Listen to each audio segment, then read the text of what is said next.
Tu peux très bientôt passer 1 heure de call avec moi. Puis là, boum, à la fin de la page le plus important, tu peux directement prendre rendez-vous avec moi. Tu vois, il y a un petit 12 mois de Spotify Premium offert, donc ça, c'est pas dégueulasse.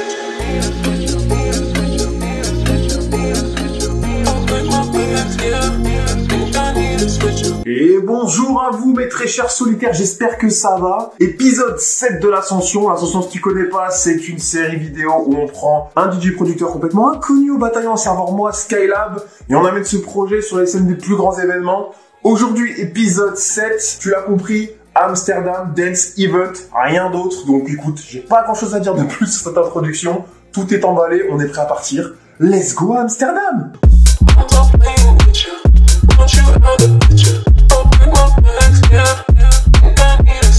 Eh bien, le bonjour messieurs, dames, comment vous allez? On est le matin à 8h là pour Amsterdam, l'ADE ça commence à 11h, donc c'est pas maintenant. Là on va à Basic Fit pour se faire une séance. Et il y a quelques trucs au programme. Déjà il y a la battle de producteurs à 11h que je veux voir absolument.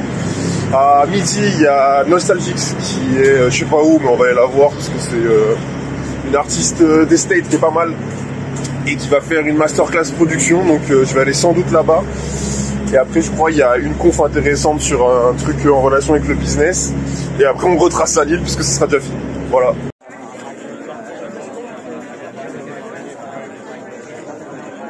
Bon, résumons l'Amsterdam Dance Event, enfin la petite journée que j'ai pu passer à l'ADE, puisque moi j'ai pas pu avoir accès aux soirées, j'étais déjà parti, donc bref, je peux que te parler de l'aspect conférence et vie au sein de l'ADE durant la journée. Sur cet élément-là, bon forcément on voit que c'est un événement de référence dans la musique électronique. Autre chose, forcément il y a énormément de valeur à aller capter durant cet événement-là. Les conférences sont cool en vrai, il y en a beaucoup, c'est difficile de choisir celle que tu souhaites faire, mais elles sont quand même très très cool, il y a des sujets super intéressants, que tu sois producteur, et si à l'inverse, tu es une personne qui est membre de l'industrie musicale, tu peux être un représentant de label, un booker, etc. Ben là aussi, pour le coup, tu vas pouvoir trouver énormément de choses qui peuvent t'intéresser. Donc, ça reste vraiment intéressant. En plus de ça, il y avait des stands aussi, on pouvait découvrir de nouvelles marques, de nouvelles technologies, etc. Et donc ça, c'est quelque chose qui m'a beaucoup plu. On aura l'occasion d'ailleurs d'en reparler. Ceci étant dit, il y a beaucoup de valeur à aller tirer, etc. Simplement, je dirais une chose. Si je devais vraiment m'exprimer là-dessus, tu n'es jamais peut-être allé à l'Amsterdam Dance Event et tu te poses la question peut-être de est-ce que je dois y aller. Alors, écoute-moi bien.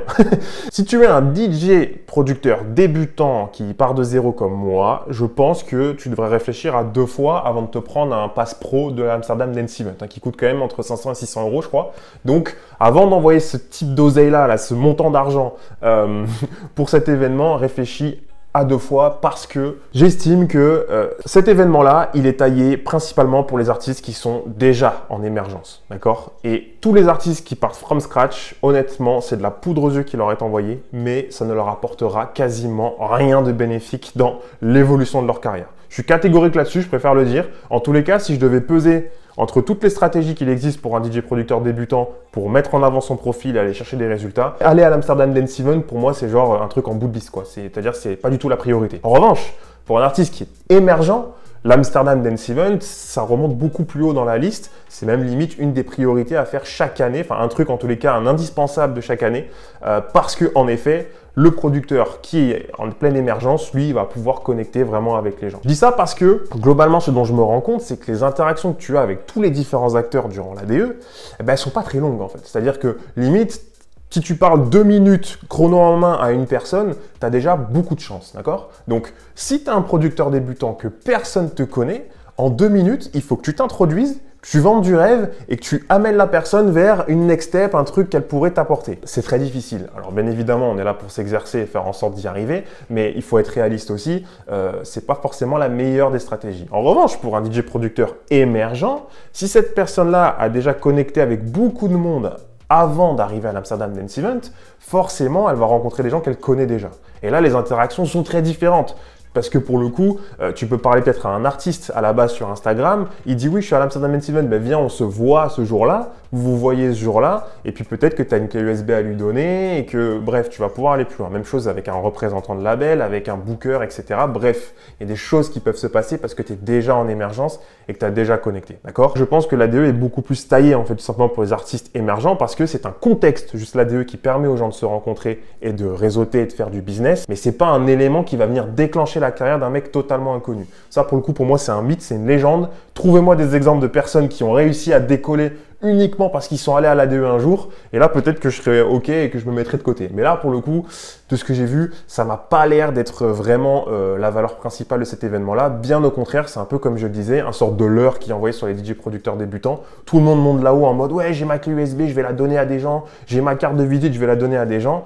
D'un point de vue coût d'opportunité et raisonnement intelligent, pour un DJ producteur débutant, c'est une stratégie que je mets en queue de liste parce qu'il y a des trucs qui sont beaucoup plus performants qu'on peut faire de chez nous et qui nous amèneront beaucoup plus de résultats que d'aller à l'Amsterdam Dance Event et d'envoyer un billet de 500 balles là pour faire l'ADE en mode pro et avoir accès à toutes les conférences, à toutes les soirées, etc. Voilà. Si tu es un producteur débutant et que tu n'as rien prouvé, la seule chose que tu peux faire pour préparer ton ADE, c'est de connecter avec un maximum de personnes et chercher à aller les rencontrer. Donc tu les massacres sur les réseaux sociaux ou peu importe le moyen de contact que tu as avec eux et tu cherches à aller les rencontrer. Ça peut être cool. Pareil pour des producteurs, tu peux arriver à gratter des collabs si jamais tu échanges avec certains petits producteurs, des producteurs qui ont un peu plus de notoriété que toi et qui vont aussi à l'ADE. C'est un bon moyen de connecter, d'aller les voir et de gratter une collab. Mais encore une fois, lâcher un pass pro pour aller gratter une collab, est-ce que ça vaut vraiment le coup? C'est toi qui as la réponse, c'est pas moi. Bon, pour conclure cet épisode, je t'avais annoncé la semaine dernière que je bossais sur mon site qui allait nous permettre de connecter ensemble. Eh bien écoute, le site est terminé, il est maintenant en ligne, d'accord? Donc je te mets le lien en description. Pour celles et ceux qui n'ont pas suivi l'épisode, je vais vous expliquer. Globalement, je sais qu'il y a beaucoup de producteurs sur cette chaîne YouTube, des gens qui débutent ou qui ont un niveau un peu plus avancé, mais il y a même des gens qui souhaitent démarrer la production. Bref, peu importe, je sais que vous êtes à la recherche d'informations pour créer un processus de production qui est confortable et qui vous permet de créer des bonnes prods, bien évidemment. Ça, je le sais. Eh bien, j'ai mis en place un système où on passe 1 heure d'appel ensemble et je t'enseigne ma technique de production, ok, mon processus de prod qui va te permettre de produire des sons mais en très peu de temps et de te focaliser sur l'essentiel. Je pense que tu l'as vu durant les précédents épisodes de l'Ascension, dès que je monte des projets, il n'y a que très peu de layers, tout va à l'essentiel parce que less is more comme disent les ricains là, mais pour moi c'est vrai en fait. Vraiment, je me concentre uniquement sur les choses qui sont super importantes. Donc, je te montre tout ça en 1 heure. L'appel, il est totalement gratuit, bien évidemment. Tu as accès à mon agenda perso directement sur le site. Tu prends rendez-vous, la date et l'heure à laquelle tu souhaites, hein, vraiment là où tu es disponible. Il y a même le week-end et ça va de 9h jusqu'à 22h ou 23h, je ne sais même plus. Bref, ça va jusqu'à tard. Donc, tu peux vraiment prendre quand tu le souhaites. On passe 1 heure, je te montre tout ça et toi au moins comme ça, tu peux partir directement sur un process de production qui est adapté à toi. Là, c'est bien parce que je peux faire du cas par cas. J'ai fait ce truc-là parce que sur YouTube et sur Instagram surtout, je reçois beaucoup de questions hyper propres avocats et je suis un peu frustré parfois de ne pas pouvoir y répondre de manière précise parce que par audio ou par écrit, c'est un peu chiant. Donc là, au moins, en 1 heure, on peut traiter vraiment toutes les questions que vous avez. L'objectif est simple à ça, c'est déjà prendre du plaisir durant les sessions de production. Je sais que quand on est débutant, parfois c'est un casse-tête, on a limite chaud, enfin notre corps il nous montre qu'il est un peu en mode c'est chiant alors qu'on est en train de faire de la prod qui est censé être cool. Donc là, on se concentre sur l'essentiel, à savoir la prise de plaisir durant les sessions et on se concentre aussi sur un élément qui est super important, à savoir la création de notre son, de notre message qui est vraiment notre valeur première quand on est un artiste, d'accord? Je vois beaucoup trop de contenu hyper technique sur YouTube qui se concentre uniquement sur des choses dont on s'en fiche un petit peu quand on est artiste. Nous, ce qu'on veut, c'est créer notre prod vibe et transmettre notre propre message. Avec ce processus de production-là, eh bien, tu vas complètement te focus sur ce genre de choses et c'est là qu'on apporte de la valeur, nous, en tant qu'artiste. Donc, fonce sur le lien, prends rendez-vous, tu testes, 1 heure gratuite avec moi, comme ça, au moins, on se rencontre et je te transmets mon process de prod. Et puis, écoute, après, tu pars derrière et tu fais des prods de malade. Voilà. Donc, va sur le lien et on se rejoint la date et l'heure à laquelle tu auras pris ton rendez-vous. Écoute, au niveau de l'épisode de l'Ascension, je crois que c'est tout. Épisode un peu plus court cette semaine parce que je pensais que l'ADE allait remplir de ouf de contenu. Mais en vérité, c'était un petit peu décevant à ce niveau-là. Mais bref, la semaine prochaine, on reviendra avec des ordres du jour très stylés aussi. Je te prépare des trucs très très cool, notamment sur des outils, etc. Enfin bref, il me tarde de te partager ce que j'ai à faire. D'ici là, je te souhaite de bien te porter. Si tu n'es pas abonné à la chaîne, bien évidemment, pense à t'abonner pour pouvoir voir l'épisode de la semaine prochaine. Si tu es déjà abonné, eh bien écoute, passe un bon week-end. On se voit la semaine prochaine, même jour, même heure. C'était Skylab. Salut!